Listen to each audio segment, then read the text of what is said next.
Hi there. Let's take a look at erosion, transportation and deposition in river landscapes for your GCSE Geography exam. Let's start with processes of erosion.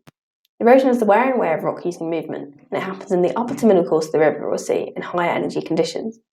There are 4 different types of erosion. Attrition, which is where pieces of bed load, so that's material carried by a river or seawater, are hit against one another. This causes them to break apart and become smaller and more rounded.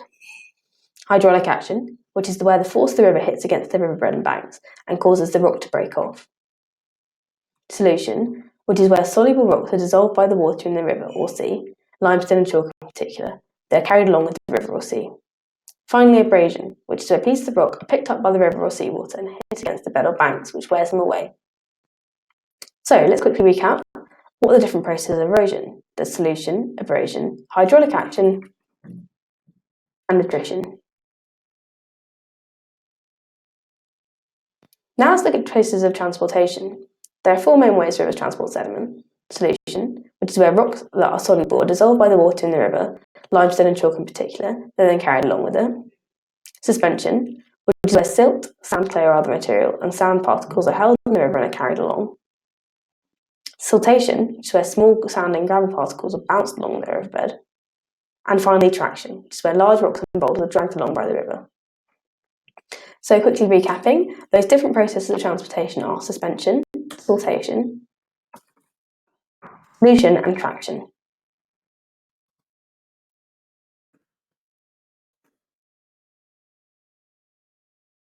Now let's take a look at deposition. This happens when the sediment that a river is transporting is dropped. It happens in the middle and lower course of the river and in lower energy conditions. There are different reasons why the rivers lose velocity and drop material, such as the increased amount of sediment in the channel, the river's mouth is reached, the water becomes shallower, and there might be reduced water volume in the channel. So, in which part of rivers does the least deposition happen? Is it the upper, middle, or lower course? The correct answer is the upper course. What would cause a river to slow down and deposit sediment? This is the river becomes shallower, it reaches its source, there's a decreased volume of water, the river reaches its mouth, and there's an increased amount of sediment. Let's go back and look at those processes of erosion one more time. There's hydraulic action when the force of water hits against the river or seabed and banks and causes the rock to break off.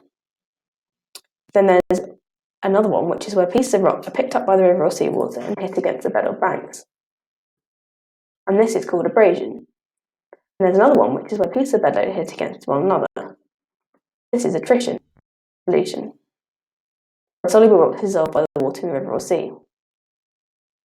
And let's recap those processes of transportation one more time. They are siltation, solution, suspension, and traction. Why does deposition of sediment happen? Is it a river speeds up, reaches its source, it slows down, or it gains height? The correct answer is the river might slow down. Which piece of process of erosion involves pieces of bed load hitting into one another? Is it solution, attrition, abrasion, or hydraulic action? Correct answer is attrition. And that's everything you need to know about erosion, transportation, and deposition in rivers.